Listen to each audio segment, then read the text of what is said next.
ಕಂದಾಯ ವೆಚ್ಚ ಸಂಬಂಧ ಮಾತಾಡಲಿಕ್ಕೆ ಒಂದು ನಿಮಿಷ ನಿಮಗೆ ಭಾಳ ಸಲಹೆ ಸೂಚನೆಗಳಿತ್ತು, ಅದಕ್ಕೆ ಸಮಯ ನಿಗದಿಪಡಿಸಲಿಕ್ಕೆ ಹೇಳಿದ್ದಾರೆ. ಈ ಅಧಿವೇಶನ ಮುಗಿದ ನಂತರ ಒಂದು ವಾರದ ಒಂದು ದಿವಸ ಹೇಳ್ತೇನೆ, ಅವತ್ತೆಲ್ಲ ಬಂದು ಚರ್ಚೆ ಮಾಡಿಕೊಳ್ಳಿ. ದಿನಕರ್ ಕೇಶವ್ ಶೆಟ್ಟಿ. ಮಾನ್ಯ ಅಧ್ಯಕ್ಷರೇ, ಚುಕ್ಕೆ ಗುರುತಿನ 35ನೇ ಪ್ರಶ್ನೆಯನ್ನು ಮಾನ್ಯ ಲೋಕೋಪಯೋಗಿ ಸಚಿವರನ್ನು ಕೇಳ್ತಾ ಇದ್ದೇನೆ. ಅಧ್ಯಕ್ಷರೇ, ಮಾನ್ಯ ಸದಸ್ಯರಿಗೆ ಉತ್ತರವನ್ನು ಒದಗಿಸಲಾಗಿದೆ. ಮಾನ್ಯ ಅಧ್ಯಕ್ಷರೇ, ಉತ್ತರವನ್ನು ಒದಗಿಸಿದ್ದಾರೆ. ನಾನು 4 ರಸ್ತೆಯನ್ನು ಮೇಲ್ದರ್ಜೆಗೇರಿಸಬೇಕು ಅನ್ನುವಂಥದ್ದನ್ನು ಒಂದು ಪ್ರಸ್ತಾವನೆಯನ್ನು ಕೊಟ್ಟಿದ್ದೇನೆ. ಬಹುಶಃ ತಮಗೂ ಗೊತ್ತಿರ್ಬೋದು, ನಾವು ಕರಾವಳಿ, ಅದರಲ್ಲಿ ವಿಶೇಷವಾಗಿ ಉತ್ತರ ಕನ್ನಡ ಜಿಲ್ಲೆ ಇವತ್ತು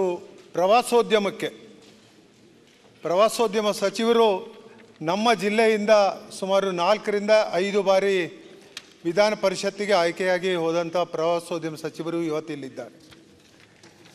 ಈ 4 ರಸ್ತೆ ಮುಖ್ಯವಾಗಿ ಗೋಕರ್ಣಕ್ಕೆ ಹೋಗುವಂಥ ರಸ್ತೆ ಮೇಲ್ದರ್ಜೆಗೇರಿಸಬೇಕು.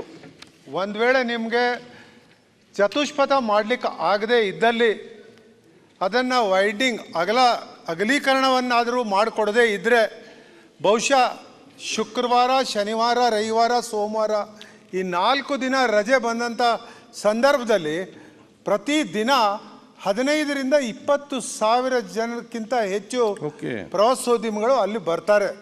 ಹೀಗಾಗಿ ಈಗ ಮೊದಲಿನ ಹಾಗೆ ಬಸ್ ಮೇಲೆ ಬರುವಂಥವ್ರು ಇಲ್ಲ, ಪ್ರತಿಯೊಬ್ಬರು ಸ್ವಂತ ಕಾರನ್ನೇ ತೆಗೆದುಕೊಂಡು ಬರೋದ್ರಿಂದ ಒಂದು ಕಡೆ ಕಾರ್ ಪಾರ್ಕಿಂಗ್ ಮಾಡಲಿಕ್ಕೂ ಸಮಸ್ಯೆ ಇದೆ. ರಸ್ತೆ ಅಗಲೀಕರಣ ಆಗದೇ ಇದ್ದಂಥ ಸಂದರ್ಭದಲ್ಲಿ ಪ್ರತಿದಿನ ಒಂದಲ್ಲ ಒಂದು ವೆಹಿಕಲ್ ಆಕ್ಸಿಡೆಂಟ್ ಆಗಿ ಸಾವು ನೋವುಗಳನ್ನು ಅಲ್ಲಿ ಆಗುವಂಥದ್ದನ್ನು ಬಹುಶಃ ತಾವು ತಿಳ್ಕೊಂಡಿರ್ಬೋದು ಅಂತ ಅನಿಸಿದ್ದೇನೆ. ದಯವಿಟ್ಟು ತಾವು ಗೋಕರ್ಣ ಅಂತ ಹೇಳಿದ್ರೆ ಬಹುಶಃ ತಾವು ತಪ್ಪನ್ನು ತಿಳ್ಕೊಳ್ಬೇಡ್ರಿ. ಕಾಶಿಕ್ಕಿಂತ ಒಂದು ಗುಂಜಿ ಪವಿತ್ರವಾದಂಥ ಸ್ಥಳ ಅನ್ನುವಂಥದ್ದು ಇತಿಹಾಸದಲ್ಲಿ ಇದೆ. ಅದು ಗೋಕರ್ಣದಲ್ಲಿ ಸಹ ಇದೆ. ಅದು ಯಾಕೆ ಅಂತ ಹೇಳಿದರೆ, ಗೋಕರ್ಣದಲ್ಲಿ ಸಮುದ್ರ ಇರೋದರಿಂದ ಕಾಶಿಕ್ಕಿಂತ ಒಂದು ಗುಂಜಿ ಗೋಕರ್ಣನೇ ಹೆಚ್ಚು ಪ್ರಸಿದ್ಧಿ ಅನ್ನುವಂಥದ್ದು ಇರೋದರಿಂದ ಪ್ರತಿ ವಾರಕ್ಕೆ 16,000 ಜನರು ಬರುವಂಥವರು ದೇವಸ್ಥಾನಕ್ಕೆ. ಅದರ ಜೊತೆಗೆ ಬೀಚ್ ಇರೋದರಿಂದ ಭಾಳ ದೊಡ್ಡ ಪ್ರಮಾಣದಲ್ಲಿ ಪ್ರವಾಸಕ್ಕೆ ಅಲ್ಲಿ ಜನ ಬರ್ತಾ ಇದ್ದಾರೆ. ಇದಕ್ಕೆ ದಯವಿಟ್ಟು ಮೊದಲು ರಸ್ತೆಯನ್ನು ಮೇಲ್ದರ್ಜೆಗೇರಿಸುವಂಥದ್ದು ಅಥವಾ ಅಗಲೀಕರಣ ಮಾಡುವಂಥದ್ದು ಮಾಡಲೇಬೇಕು ಗೋಕರ್ಣದ್ದು. ಉಳಿದ 3 ರಸ್ತೆ ನಾನು ಕೇಳಿದ್ದೇನೆ, ಅಲ್ಲೂ ಸಹ ಇವತ್ತು ಬೀಚ್ ಇರೋದ್ರಿಂದ ಪ್ರವಾಸೋದ್ಯಮಕ್ಕೆ ಬರುವಂಥ ಜನರು ಆ ಭಾಗಕ್ಕೂ ಹೋಗ್ತಾನೆ ಇದ್ದಾರೆ. ಅಲ್ಲೂ ಸಹ ರಸ್ತೆ ಅಡಚಣೆ ಆಗ್ತಾ ಇದೆ. ಜನ ಏನು ಮಾಡ್ತಾ ಇದ್ದಾರೆ ಅಂತ ಹೇಳಿದ್ರೆ, ತಮ್ಮ ಮನೆ ಕಾಂಪೌಂಡನ್ನು ಮುಂದೆ ತಂದು ಅಲ್ಲಿ ಪುಟ್ಟ ಅಂಗಡಿಗಳನ್ನು ಇಟ್ಕೊಂಡು ವ್ಯಾಪಾರ ಮಾಡುವಂಥದ್ದನ್ನು ಮಾಡ್ತಾ ಇದ್ದಾರೆ. ಸರ್, ಇದು ಬಹಳ ಅಧ್ಯಕ್ಷರೇ, ಒಂದು ವಿಷಯ ದಯವಿಟ್ಟು ನಾನು ನಿಮ್ಗೆ ಹೇಳ್ತೇನೆ. ಇವತ್ತು ನಮ್ಮ ಜಿಲ್ಲೆ ಉತ್ತರ ಕನ್ನಡ ಜಿಲ್ಲೆ ಇಡೀ ರಾಜ್ಯಕ್ಕೆ ಸಾಕಷ್ಟು ಸಂಪತ್ತನ್ನು ಒದಗಿಸಿದಂಥ ಜಿಲ್ಲೆ. ಆದರೆ ಮೊನ್ನೆ ನಡೆದಂಥ ಏನು ಬಜೆಟ್ನಲ್ಲಿ ನನ್ನ ಕ್ಷೇತ್ರಕ್ಕೆ ಕುಮಟಾಕ್ಕೆ ಒಂದೇ ಒಂದು ರೂಪಾಯಿ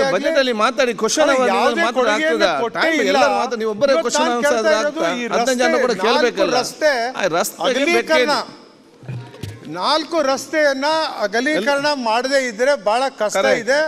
ದಯವಿಟ್ಟು ಮಾನ್ಯ ಸಚಿವರು, ಲೋಕೋಪಯೋಗಿ ಸಚಿವರು ಮನಸ್ಸು ಮಾಡಬೇಕು ತಾವು, ಮತ್ತೆ ಇದನ್ನ ಮಾಡಿಕೊಡುವಂಥದ್ದನ್ನ ಆಗ್ಲಿ ಅನ್ನುವಂಥದ್ದನ್ನ ಮನವಿ ಮಾಡ್ತಾ ಕೇಳಿದಂಗೆ ಈ 4 ರಸ್ತೆಗಳು 4 ಲೈನ್ ಮಾಡ್ಲಿಕ್ಕೆ ಅವಕಾಶ ಇಲ್ಲ. ಯಾಕಂದ್ರೆ ಕೇಂದ್ರ ಸರ್ಕಾರದ ನಾರ್ಮ್ಸಲ್ಲಿ ಇದು ಫಿಟ್ ಆಗೋಲ್ಲ.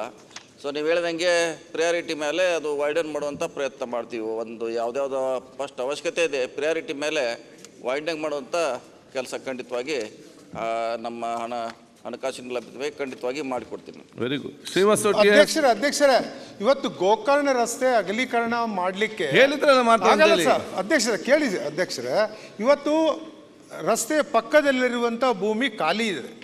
ಇನ್ನು ಮುಂದಿನ ದಿನಗಳಲ್ಲಿ ಅಲ್ಲಿ ಕಟ್ಟಡಗಳನ್ನು ಬಂದಾವಾಗ ಅವರಿಗೆ ಇನ್ನೂ ಹೆಚ್ಚಿನ ಹಣವನ್ನು ಸಂದಾಯ ತಾವು ಮಾಡಬೇಕಾಗ್ತದೆ, ಭಾಳ ದೊಡ್ಡ ಹೊರೆ ಆಗ್ತದೆ.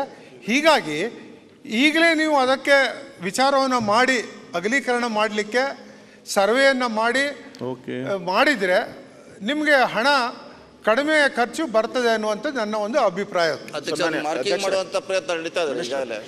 ಅವರು ಹೇಳ್ತಾ ಇರೋದು ಇದೊಂದು ಈಗಾಗಲೇ ಕೇಂದ್ರ ಸರ್ಕಾರನೂ ಕೂಡ ಯೋಜನೆ ಮಾಡಿದೆ, ಪ್ರವಾಸೋದ್ಯಮಕ್ಕೆ ಹೆಚ್ಚು ಒತ್ತನ್ನು ಕೊಡಬೇಕು ಅಂತೇಳಿ ಬಡ್ಜೆಟಲ್ಲೂ ಅನುದಾನ ಕೊಟ್ಟಿದ್ದೀರಾ, ತಾವು ಕೂಡ ಬಡ್ಜೆಟಲ್ಲಿ ಹೇಳಿದ್ದೀರಾ.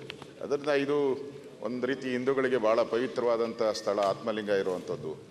ನಮ್ಮ ಶಾಸಕರು ಹೇಳ್ದಂಗೆ ಜಾಗನೂ ಇದೆ. ನೀವು ಹೇಳಿದ್ರಿ 4 ಪಥ ಮಾಡೋಕ್ಕೆ ಕೇಂದ್ರ ಸರ್ಕಾರದ ರೂಲ್ಸಲ್ಲಿ ಬರಲ್ಲ ಅಂತ. ಓಕೆ, ಅದನ್ನು ಒಪ್ಕೊಳ್ಳೋಣ. ಆದರೆ ವೈಡನಿಂಗ್ ಮಾಡೋಕ್ಕೆ ಜಾಗ ಇದೆ ಅಂತ ಶಾಸಕರು ಹೇಳ್ತಾ ಇದ್ದಾರೆ, ನಾವು ಮಾಡ್ಬೋದು ಅಂತ ಹೇಳ್ತಾ ಇದ್ದಾರೆ.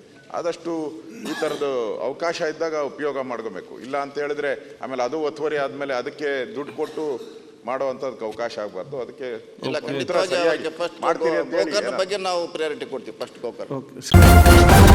ನ್ಯೂಸ್ ಫಸ್ಟ್ ನಿರ್ಭೀತಿಯಿಂದ ನಿಮ್ಮ ಪರವಾಗಿ.